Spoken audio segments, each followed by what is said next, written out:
Let's get it. All right, so I am here at the landing with my longtime friend, Billy Holman, coach, dad, guru of sorts. And we were actually having phenomenal conversation. And what's funny about what I've learned about conversations like this is a lot of times when you're setting up the convo, you kind of miss out.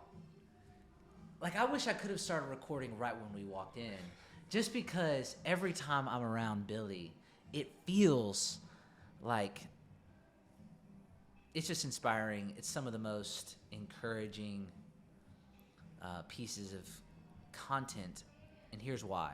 Because he lives a life worthy of the call, and then you live a life that is not just, it's not, your actions aren't disassociated with your thoughts and your beliefs. Yep. I was reading the other day, and I think it was John 14, verse 1.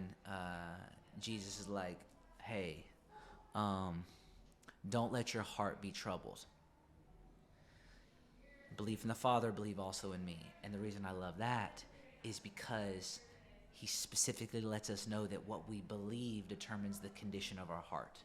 And we allow our hearts to be troubled based off of what we choose to believe in. Yeah.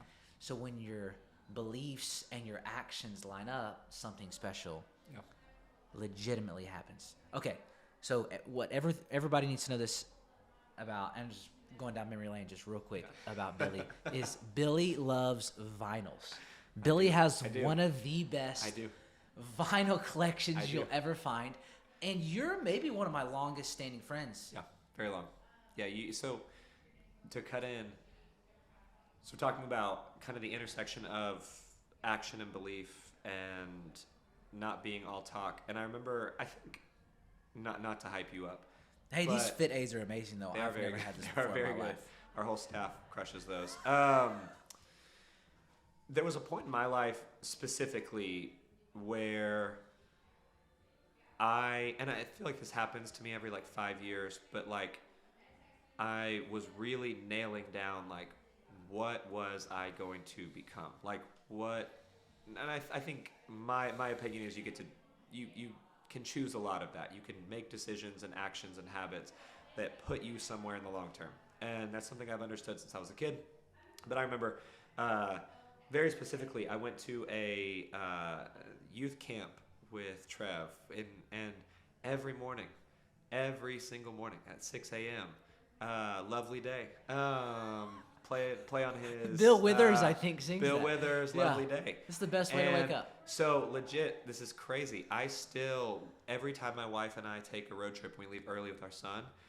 3:30 a.m. Lovely Days. Oh gosh, it's in the car. So it really impacted me. But I think there was a huge point in my life there. I'd grown up in the church, but I'd also grown up in other worlds. We'll talk about this later. But I've been in gyms all my life, and gyms are a major intersection of talk and action. It just is what it is. At the end of the day, a gym is an intersection of that, and I always thought that was really interesting because I saw it as a parallel to church, or what I kind of wanted church to be. If you've ever been in a gym environment where you see talk and action fully in line, and then you go to a church and it's talk and action fully in line, those two may be different in terms of how they do it, but the concept is the same. And I remember Trev was he was that. That for me was a huge moment for me where I was I hadn't had, I think at that point, a something to reach for. I hadn't had, and I don't mean wanted to be you, but I was okay, that's what that looks like. Let's steal that. Let's apply that. And then we were talking about this before we started, but now we both have 7-year-olds, which is absolutely wild. We both have 7-year-olds, and learning how your talk and action influence someone on a day-to-day basis. And this is what the church is, right? But you get this snapshot every single day when your kid wakes up or your kid goes to bed or your kid comes home from school of my talk and action are building you to be this thing.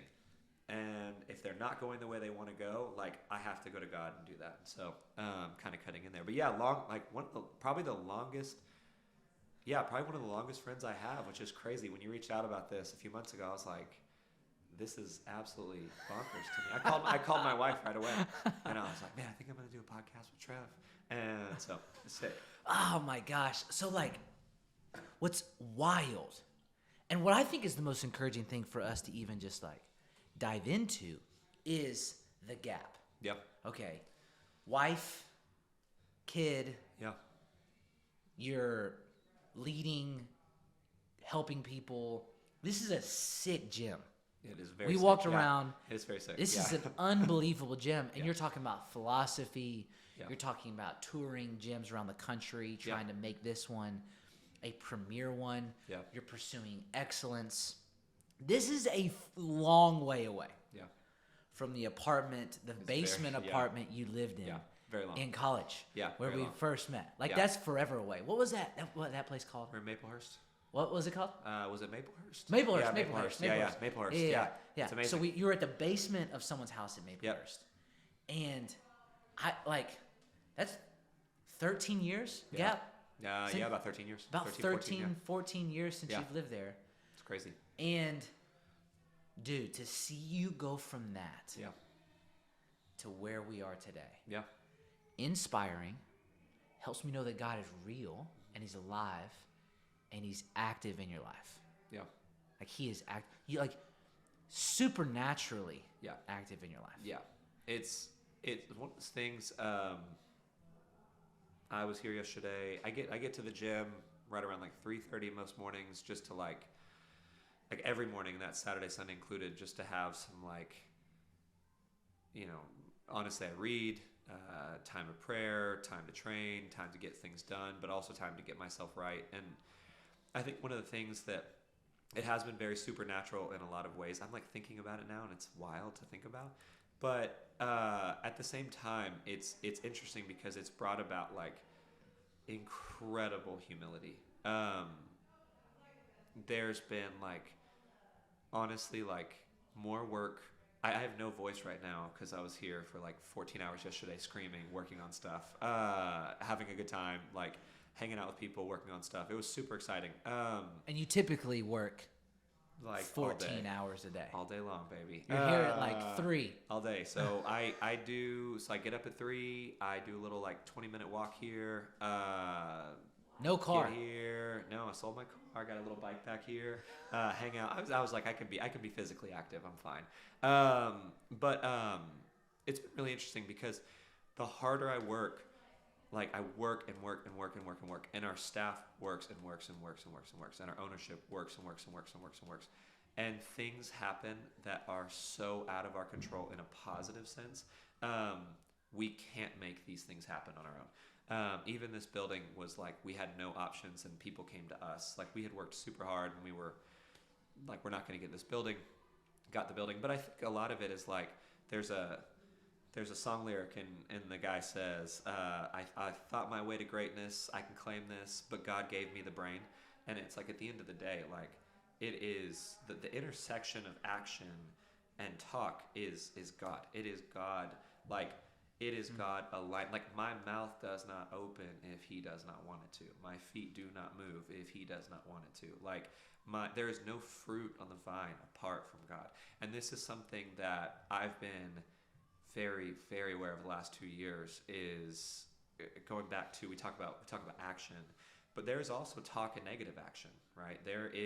That can also build a product. Like, everything builds a product. And at the end of the day, like, what is it in the Proverbs where it's like, catch for us the little foxes in the vineyard, right? And it's like, those are the things that are going to, this will not be here in 10 years if the talk and action aren't aligned with God. And I think for me, I'm lucky to have examples of that in my life. I don't think everyone has that. I think the gym industry is brutal. I love it because of that.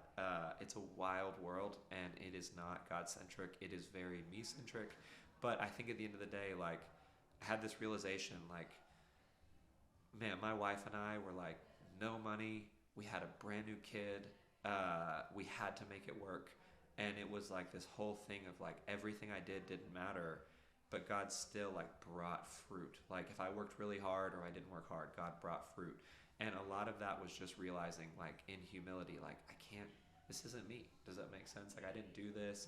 I didn't grow this friendship. Like, God offered this friendship, and God brings this friendship in. And so I think it is super interesting how supernatural it is and how little it is of work, but I still work as hard as I can to go from there. So. Well, you're a great steward of what you've been given, and it just feels like you just keep getting blessed on top of that because you're able to handle what you've been given. Yeah. So if you're able to handle what you've been given, guess what you get in return? More. Yeah. Because you've become a good steward of it. If you look back 14 years, why have you gotten to where you are? Hard work, yes, all those things. Yeah. But what makes you Like specifically different? Yeah. So I remember super interesting. I was talking to someone about this yesterday. So I think I was like 8, and my dad took me to a Bally's Fitness bench pressed on the second bench. It was the first time. I think it was a Tuesday night. I remember the bench was red. I remember how it smelled. I remember the gym. I remember like every detail about that. And I remember it was like a calling. Like I remember being 8 and being like, man, that's what I want to do. And I remember being in high school and having no other things I thought about doing. Like I just thought about working out or being in the gym or training. And then I remember getting out and being like, I went to school for a month, and I remember being like, I can't, like, I have something I have to go do. I think a lot of that was, so first off, there's, I heard this analogy, and it's super interesting, but it's talking about basically like the Lord's Supper. And God offers, in this analogy, God offers the grain and the grape. And in return, we return back bread and wine, right? The product is his to return, but he offered the fruits, right? He offered the ability, we offer the labor. And I think one of the fruits for me was God offered like a passion for something that I'm very grateful for. I don't think a lot of people have, and I don't know how to deal with this, honestly. I don't think people live passionate lives. I think there is, I think we live, Maybe like an understatement. I think we live in one of like the most like colorless times. And I don't know if that's true. I don't know if that's true. I think at some points people traded passion for really hard work, but they were passionate about their families. And now people seem to not be passionate about anything. Like they don't work hard, but they trade passion away too.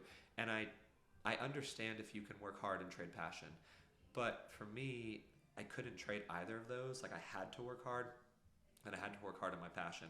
I remember, I haven't really told people this, but my wife and I had our son. I'll show you the picture later. I have this picture. Our son was like 9 months or 10 months old. I don't know. He was something. He was in like the first year, and the gym had opened. When I walked into this gym, they were building out the gym, and I was like, "Hey, I want a job." And they were like, "We can't give you a job. We don't have clients. We can't pay you." And I was like, "Totally fine.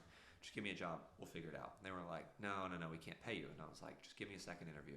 So give me a second interview, and they're like, "We can't hire you." And I'm like, "Give me a third interview. Give me a third interview." They hire me. And it was one of those things where it was like, "Hey, we can't really pay you a lot for this. We're going to pay you like really, really, really low. Just we don't have any money. We don't have clients. We don't have anything. We're trying to build this." And I was like, "Totally fine. We'll figure it out." And my son at this time is like 8 weeks old.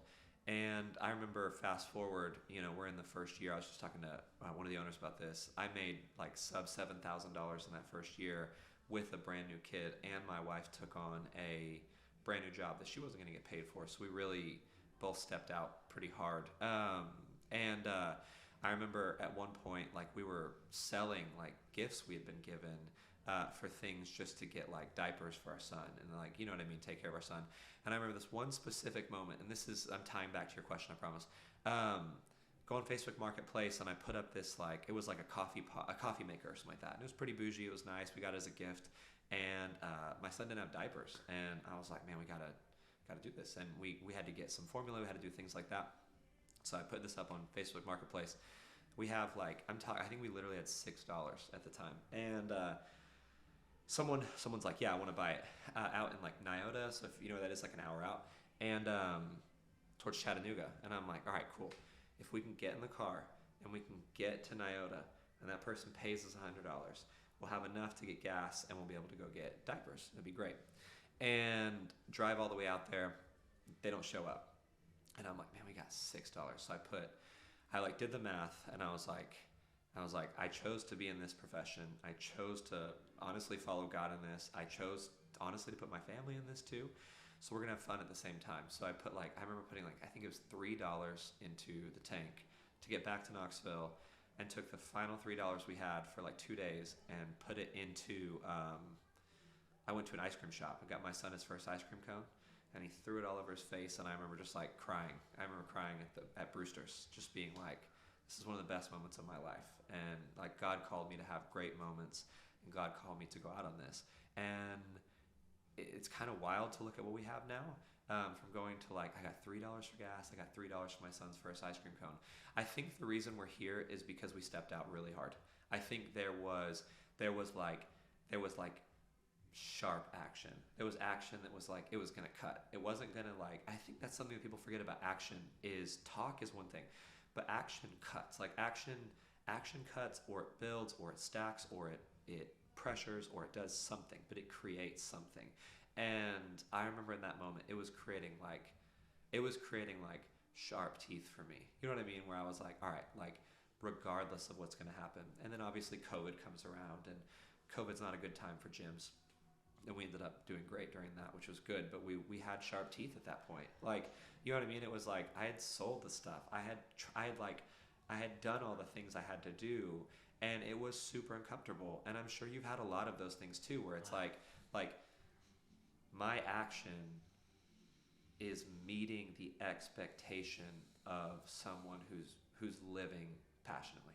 Does that make sense? And typically people assume that's going to be really passive. Like, it's not this passive thing. It's aggressive. It like makes your bones cold. And it's like, sometimes it's going to be that way for a while. But at the end of that season, because I'm going to have 10 more of those, right? I'm in my 30s. Like, I'm going to have that in my 40s, my 50s, my 60s, my 70s. And ideally, every single time history repeats itself, I'm learning to dive more into Christ. Does that make sense? So long story short, I think the reason I'm here is because my teeth are pretty sharp now. I can bite down. I can go hard. I can stay with it, and I don't quit on things. Does that make sense? Like, if I can't do the task, I will say I can't do the task, and I won't do the task. If I can do the task, but it's gonna be hard, it's just going to God and being like, you got to get me through this. Like, and if you don't get me through this, like, pull me to the next thing. So that's my answer on that. Gosh. Okay. If you were to describe in like one sentence, how do you take everything that you've learned through that pain and then also some moderate success? Yeah. I know you're not where you want to be at. That's the value of somebody who values growing. Yeah. And getting better. Yeah. And we could have a long conversation about that. Yeah. But I believe most people aren't willing to put themselves in that pain. Yeah. How would you help somebody go through that pain and view on the other side? Yeah. In the fewest amount of words possible, so that they can have handlebars to hold on to. So I have like very fast to this. It is well. Like, that's it. That's kind of been like my, and I don't mean that in like the Christian sense of like just throwing out an answer. Like, that has been like my, like, it is well. So it begins with your soul. Yeah, it is well with my soul. Like, it all of it is like, it's all going away regardless. Does that make sense? Like, whether it's financial, whether it's health, whether it's time, whether it's, whatever, it's all going away. But like, it is well with my soul. That has been like the probably daily, sometimes hourly, like, when I say advice to other people, what I've given people or God has given me to repeat to myself. Like, preach it is well, and like start with the soul, end with the soul. Like, that's what you started with, that's what you will end with. All the stuff in the middle is fluff. Like, not to be, not to be harsh, but it's like, it's fluff. It's like, right. That's what Sure. that's what you give at the end of the day. So it is well. I think that's so beautiful is the wrong word, because maybe because we're men in the room or whatever, but it's beautiful because it is tangible, it is art, it is almost unexplainable by other words, because there's a part of where if we really see our soul, we can't, words fall short for what's really happening inside of us. And so I think that's really important for me, for us, to constantly as humans to think about. It begins with our soul and it goes from there. Most people want to go the other direction. Physical, mental, strength, something I can see, taste, smell, experience, but then the soul, something I cannot see, but I maybe can experience. What does that look like, and how do I see that become healthy? Well, you can't like grit and grind your way to like, you know what I mean, like a soul. Like you cannot grit and grind your way to a healthy soul. You can't. Like, there's no grit and grind to it. It's like it is pure like humility. Does that make sense? It is you can grit and grind your way to a lot of things. Like, I've done that a lot. Like, with a lot of things, you can grit and grind your way. So you would say the key to a healthy soul is a humble spirit. As humble, like as humble as possible. And typically, when you go out and you have this thing, like, God offers you a passion, you pursue that passion in glory to God, it's going to cause humility. Does that make sense? Like, it's going to force feed you humility. Like, if you're not comfortable with that, I think that's really hard. But now I think someone that has a humble soul can be very brutally effective in the physical world. Like, and I mean that from the sense of like, exactly. Like, from the and tough, discipline, resilient, all those things. But I think it starts with a humble soul. Sure. I think the humble soul like disciplines the physical like self, if that makes sense. Well, it gives somebody what Angela Duckworth talks about of grit. Yeah. I love that book. I think it's an amazing book. It's a very good book. Yes. But that book, and I know you've read it. Yeah, definitely read it. Yeah. Talk about it. I think we may have DM'd about it a little bit. But also, it's really important to have DMs that you actually want to reply to. And I feel like that's you every time. But when she talks about that, one of the most important things about grit, someone that stays in the game long enough to see the curve exponentially grow from there 100%. Is someone who's willing to die for what they're giving their life to. 100%. Did you read The Infinite Game by Simon Sinek? So Simon Sinek talks about this. He has multiple examples, and he just talks about like you have a finite game. A finite game is like set players, set rules, set time frames, set expectations, and set like this is how you win. And then you have an infinite game, and an infinite game is the only rule is don't quit. Like it is to improve in excellence, but don't quit. The winner is the one that doesn't quit. Meaning you never win. Like you are playing on an infinite field. And I think what's really interesting is like when you go humbly to God, like I think people, not to be too intense on this, but I think people think that it's like you wake up like glory to God, like hallelujah, lovely day, Bill Withers. Sure. Does that make sense? Sure. Like, and it's like what you go to God for. Not everything is hype. God, not everything is hype. God, like I think people forget this. God saves believers. Like God takes people who believe in Him and offers belief. Like when they need it, and they always need it. I think we don't realize that. I think we forget that. And so when you're thinking of like the grit mentality, like humbly going to God and being like, I will grind in this thing, in this physical world. Like Paul talks about it all the time. I've been in Romans for like 3 months, and it's like, it's constant grit. But Yeah. it always starts, if you go back to the soul of humility, and it's like the soul of faith is the soul of humility. Does that make sense? Yeah, Like, yeah, yeah. because you can't have faith in something that you are not, you're coming under that thing.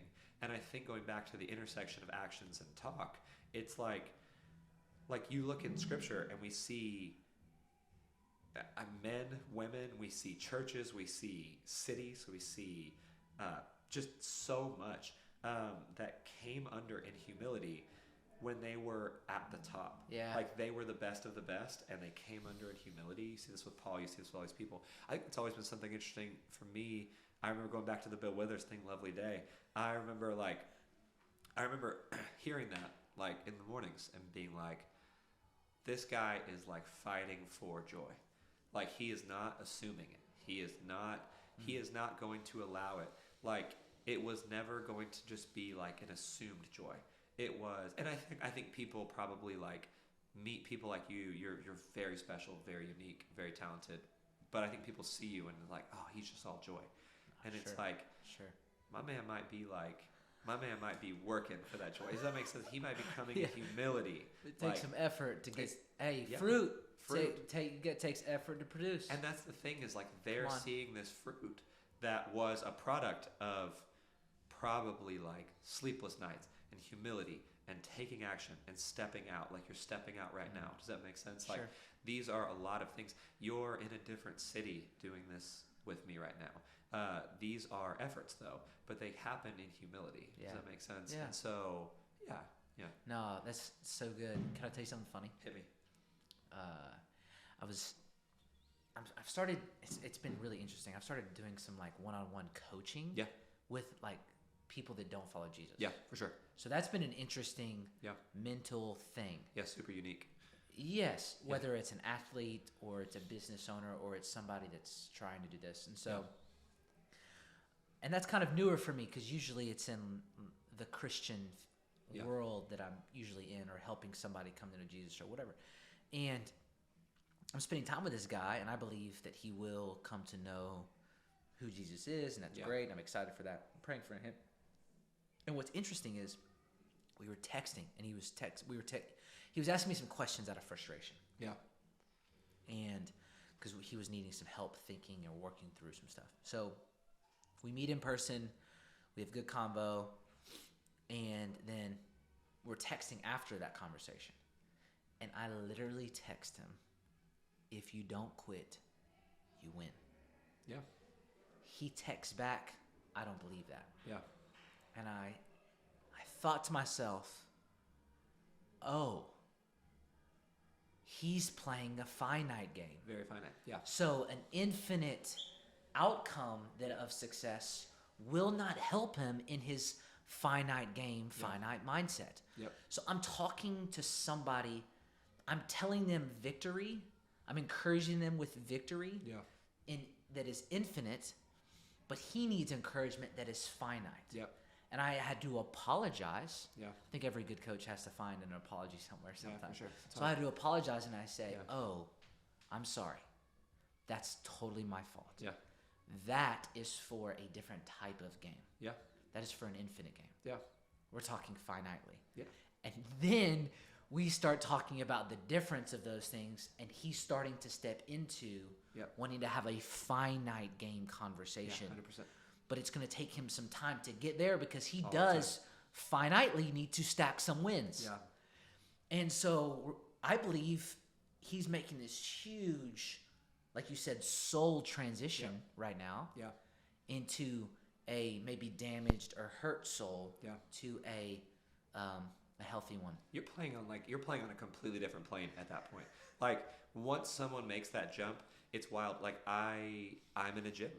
Everything's finite. Right. Does that make sense? Right. Like everything's finite. It's body fat percentage, it's muscle mass, it's reps, it's sets, it's all those things. Like, and you have to be really. It's the DEXA scan that I'm going to get you to help me take. Let's go. And you have to be really, really, really good at those things. So when you're in a professional world, like the goal is to be, I want to be the best. Like I want to know as much as possible, but also be able to deliver that to the client and then achieve the thing. But at the end of the day, like the infinite conversations they grow. Does that make sense? Yeah. They grow. They start sprouting up. You start having these weird conversations that, like, at one point you were just trying to lose 50 pounds. And at the next point, now you're in like a finite world. Yeah, and trying to like, help them save their marriage or yeah, something. you have finite, infinite, and all of a sudden you're finite, and all of a sudden you just jumped into this infinite world of like, don't quit. Like, do not quit. Yeah. Like, do not quit on your so-and-so. Like, you know what I mean? Like, doesn't matter what that thing is.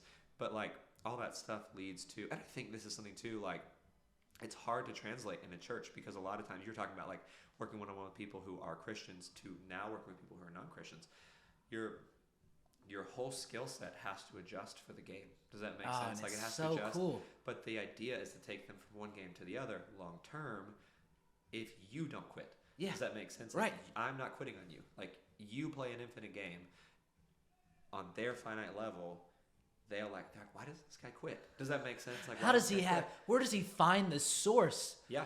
And it's like that grit is God given. And you don't understand it, and that's okay. Yeah. We can talk about it later. We'll talk about it later. When you're ready to understand it, we can have. But you're gonna see it now. You're gonna see it now. We'll talk about it later. It's so good.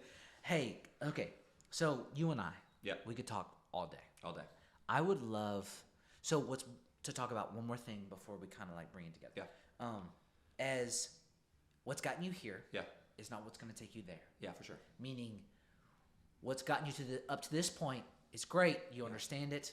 You are running this place. Are you the manager? Yeah, whatever? so I run the facility. Yeah, so you run the facility. All the things are happening. Mm-hmm. Awesome.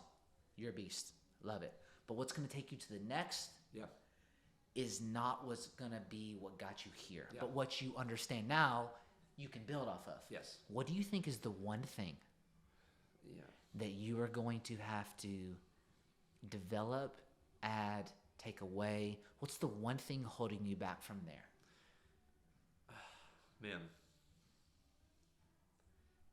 So nothing's holding me back. Like, and I don't mean that in a way of like, it's just time. It's just overtime.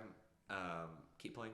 I do think the one thing though is for me, I don't have. But time does play in that, like, you can't have it yet. For sure. So holding it back is the wrong thing. Yeah. But what is maybe?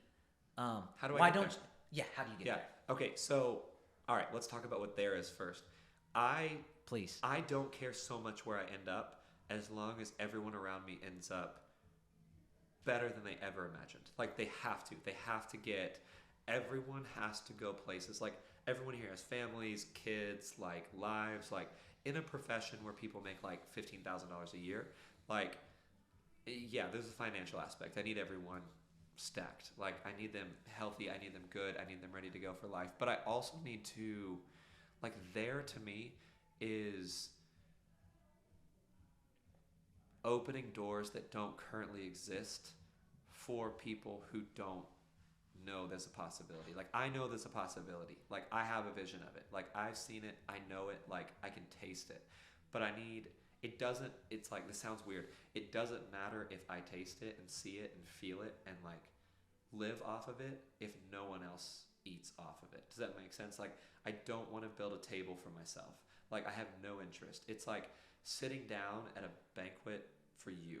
It's like, it's not that. It's like, I want everyone to eat. I want everyone to eat really well, but then I want their kids to eat. I want their grandkids to eat. And I think people have done that in industry a lot. We're talking about like infinite and finite games, but like, for me, the infinite game is that like the entire industry grows up, expands, and the people in it are able to play a finite game. I think right now no one sees the possibility of, like, I heard a statistic the other day that since COVID, this is kind of a wild statistic to think about, turnover rates for the industry, which is, it's hard to explain, but are like 157% in the fitness industry. That's a which weird stat. Kind of weird That stat. is a weird stat. Basically, like, people it. are coming in and like just everyone's coming out. So like people that came in went out, but people that were in are also out. There's essentially no one in the industry anymore. Because it was like no one had a vision. So I want to build the table as big as possible, as deep as possible, but I want to make the fruit as rich as possible. And a lot of that for me is developing like individual relationships with our staff now. Yeah. Like I am really bad at being outside of the gym here. Like it is hours and hours and hours with individuals in this facility every week that are on staff. We keep it small, we keep it tight, and we keep it really, really fruitful. And so I think my big thing, if I had to wrap it up, is like they have to have my vision. Does that make sense? And then it has to become their vision. It's very like similar to a gospel thing. Sure. Of like, and I'm not saying like, I'm bringing gospel. It's just something in a business. I want to be there because at the end of the day, just like you're talking about, that opens the infinite door for me to talk to them about. Does that make sense? Yeah. We're very blessed to have a full staff of Christian men and women, which is amazing. But that's not always going to be the case. Like as the table gets bigger, it's going to be more fruitful for me to be in this place all the time with people that need help. And so, I think that's my main thing. Got to make the table big. I got to make the fruit sweet. And I got to give it away as hard as possible before I eat any of it. Does that make sense? Oh my gosh. Okay, so you're describing a future that has nothing to do with buildings. Yeah. It has nothing to do with an amount of money. It has nothing to do with the amount of production. It has nothing to do with what anyone has ever imagined the health and performance and workout and gym industry has done before. And it has everything to do with pushing the boundaries and the limitations and the walls of what is possible to see a new future, a new vision when it comes to health and performance, when it comes to valuing relationships 100%. over everything else. Yes. And I was talking to my wife about this. And it's community. It's community, and I don't want my face in that. Like I want like curtains over my face. I want everyone to eat. I want everyone to enjoy it, and I want everyone to I want it to be theirs. I want them to have it. I have no desire to be. I want to be excellent. Yeah. But I don't have to be great. Does that make sense? Because I think there's greatness and there's excellence, and to me those are different. And I need other people to be great. Yeah. I need other people to have I need other people to come up. And I think it's interesting. You're doing a podcast. You have the same thing. Does that make sense? You're talking to me because you want excellence and you want my greatness. Does that make sense? And so it's like I want the exact same thing for them. And currently it's just not. It's really hard in our industry, but it doesn't have to be. Yeah. Give me 10 years and it won't be. Gosh. Come on. Yeah. Hey, let me just say this. Let me say this. I believe in you. And I believe you're a man of character, and people may get there faster. Excuse me, people always get there faster. Yeah, they get there fast. Without character. Yeah. But they never stay there if they don't have it. And that's the thing of like, we go back to the infinite and finite game. It's like sometimes you quit, but sometimes you get kicked out. And you know what I mean? It's like... And we just recreate the game. You have to play in a way that the character can withstand generations and styles, and especially in business. Business is hard. It's different. It changes all the time. You know this. Yeah. But yeah, I got to see that, man. Dude, see it. Well, look, I'm ready for the next forever with you. I don't care what happens to this podcast. I don't care what happens to this conversation. If anything, it was just for me to be encouraged by you as a friend, and then we're in it forever, man. Yeah, selfishly, it's the same thing for me. I'm here for you forever. I love you, and whatever I can do, for real, I'm here for you.